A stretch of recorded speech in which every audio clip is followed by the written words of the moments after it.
Assalamualaikum warahmatullahi wabarakatuh.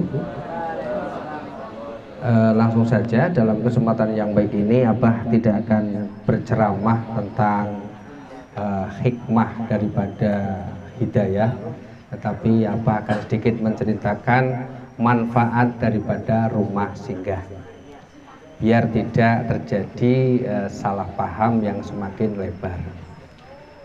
Dulu kegiatannya itu awalnya hanya di teras rumah. Diawali dengan, mohon maaf nih, keluarga Mbah Jani, Pak Janinya atau Mbah Janinya, kita sering ngobrol di teras rumah. Alhamdulillah, kemudian sholat nih, sampai meninggal dunia dalam keadaan sholat, amin, alhamdulillah. Meningkat banyak sampai akhirnya dulu sempat bikin pengajian di teras rumah. Masih ingat ya? Sampai saya atur bapak-bapak menghadap ke sana, ibu-ibu menghadap ke sana. Kemudian saking bertambahnya majelis, kemudian alhamdulillah ngaji di masjid. Menjelang Covid, dengan sendirinya mualaf itu datang semakin banyak, berdatangan. Saya tidak mengundang, mereka datang sendiri. Karena semakin banyaknya orang yang mualaf di tempat kami, dan mulai ada yang mau membantu prosesi itu, maka saya membuat yayasan. Karena saya takut juga kalau suatu saat dimintai pertanggungjawaban oleh Bapak Ibu yang memberi bantuan, maka saya bikin yayasan. Ketika saya bikin yayasan, wallahi ada Pak Haryanto, ada Pak Fitri, ada mungkin beberapa pengurus yang lain, sudah kami tawarkan untuk menjadi bagian pengurus yayasan. Tetapi karena situasi dan lain hal, kesibukan di kantor, kesibukan pribadi dan sebagainya, alhamdulillah warga sini waktu itu belum bisa. Alhamdulillah kita perlu 5 KTP. Salah 2 KTP-nya kami dibantu oleh Pak Hendrik. Assalamualaikum Pak Hendrik. Terima kasih fotokopi KTP-nya dan Bu Hendrik. Dengan fotokopi KTP panjenengan kami bisa membuat yayasan. Kenapa saya memaksakan diri membuat yayasan? Karena waktu itu ada seorang yang bernama Muhammad Nur Cahyo, Pak Afandi insya Allah kenal, pernah di satuannya beliau. Beliau menghibahkan tanahnya 3.700 meter di Gunung Pati. Walaupun setelah saya cek kemudian tanah itu banyak masalah. Di lokasi tanah itu sudah berdiri bangunan Tobong Bata, tahu Tobong Bata? Pabrik bata, kandang ayam dan lain sebagainya, yang mereka mengklaim juga memiliki tanah tersebut. Sehingga daripada berurusan dengan hukum, kami tidak mengambil tanah itu. Kemudian kami dapat tawaran tanah yang kedua di daerah Hemboja, tapi dengan satu syarat, harus ditinggali, harus didiami di sana. Sementara aktivitas keluarga saya di Gedawang Banyumanik, kami terasa berat untuk menerima tanah hibah tersebut, akhirnya tidak dapat. Kemudian yang ketiga, kita proses negosiasi tanah di dekat kandang tematik Kampung Gedawang. Ternyata hasil nego 6.000 sekian tidak boleh diangsur, harus beli cash, sehingga tidak terbayar. Sampai beberapa proses, seiring dengan proses hibah, proses wakaf belum berhasil, ada beberapa mu'alaf, mohon maaf, yang bermasalah, terutama masalah tempat tinggal. Saya sampai lupa. Dulu orang yang pertama kali tinggal di sini namanya, masih ingat nggak ya? Orang Padi. Kalau namanya Yosef, nama baptisnya.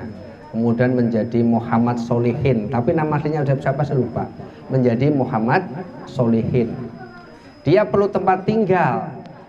Kemudian hampir berbarengan ada mualaf cewek, usianya 24 tahun.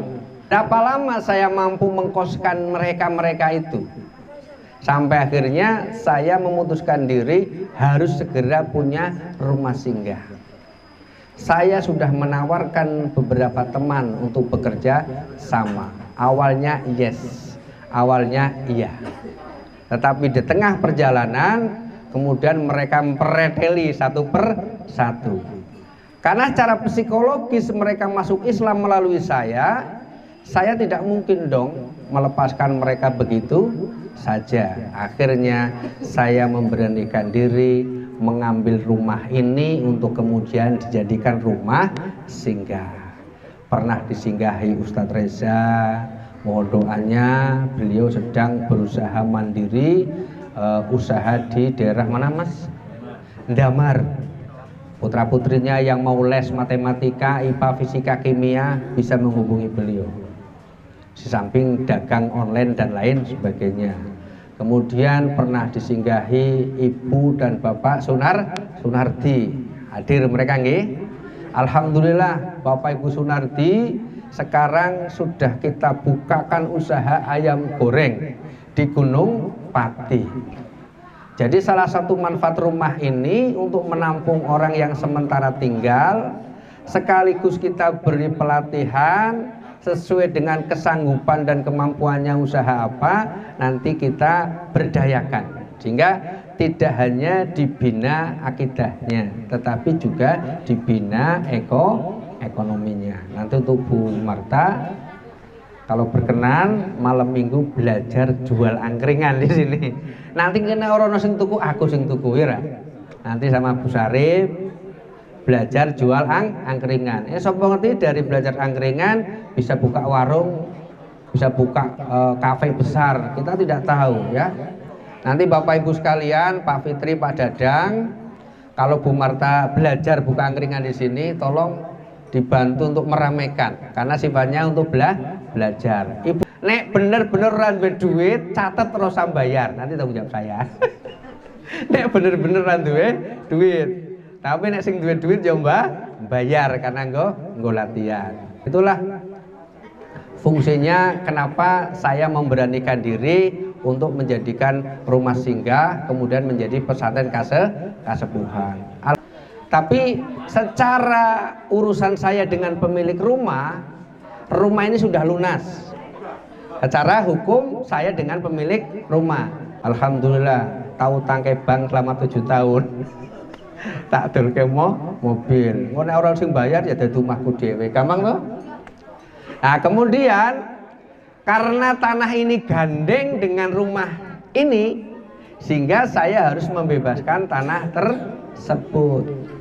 Kami mengajak Bapak Ibu yang mungkin mau ikut berpartisipasi per meternya 2.200.000. Tapi kalau jatuh tempo 2 tahun orang sing bayar, yo apa boleh buat. Karena saya udah terlanjur jegur, ibaratnya saya udah niat adol rumah. Silakan Bapak Ibu yang punya channel bisa jualkan rumah saya, tak dol. Nggo bayar tanah iki nggo dadi yayasan. Supaya saya dengan keluarga bisa total ngurusnya, bisa ikut manggon di sini. Nah, itulah sekilas kegiatan kita di sini. Kalau masalah ada suara ini suara itu biasa. Misalnya wis ana masjid kok gawe yayasan. Masjid karo yayasan ki beda. Masjid ya ono, Al-Firdaus ya yayasan. Sebelum saya bikin yayasan, saya udah nawari yayasan masjid. Kemudian karena tidak ada respon, kita bikin yayasan. Kemudian setelah yayasan itu jadi, ada aturan dari Pemkot. Masjid itu harus punya yayasan. Setelah ada yayasan Rusefah, baru kita bikin yayasan masjid. Jangan dibolak-balik. Yayasan masjid pun saya ikut membidangi. Wong yang tanda tangan hibah tanah masjid itu saya dengan Pak Mito. Nun sewu loh. Walaupun kami orang baru, yang tanda tangan hibah tanah masjid itu kami, Pak. Nun sewu. Walaupun saya orang baru dengan Pak Mito dan Pak RW karena kebetulan baru diurus pada masa bakti Pak RW-nya Pak Tri. Nah, mudah-mudahan dengan demikian dibuat demikian, yayasan ini semakin mendatangkan manfaat. Amin Allahumma amin. Yang terakhir ya, Dok, nanti belajar ngaji ya. Belajar ngaji di sini, belajar sholat di sini. Kalau di sana ada TPQ, ada masjid, ada musola, ikut belajar juga di sana. Nanti belajar juga sama Bude ya, itu kan sama Bude ya, belajar. Nanti kalau malam minggu sambil diajak saja sini, sambil belajar main sama Frida CS. Nanti kenalan sama teman-teman ya, banyak anak-anak kecil di sini.